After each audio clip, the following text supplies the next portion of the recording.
কত জোর বাবারে।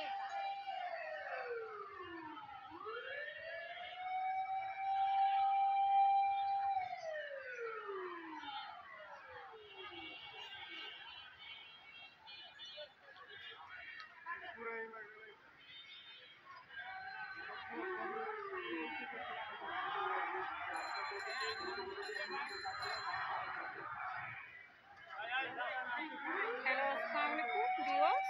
এটা হচ্ছে আজিমপুর যাওয়ার রাস্তা হচ্ছে আপনার শহীদ মিনারের দিক থেকে আপনার ফিলিস্তিনের মিছিল চলে যাচ্ছে। আমাদের বাঙালিরা মিছিল করছে, তো এখানে আবার ভিড় বাড়তে হয়েছে। তো মিছিলটার মানে যাওয়ার কোনো হচ্ছে না, সুযোগ হচ্ছে না। তো দেখে আপনারা লাইক করতে পারেন। আসসালাম।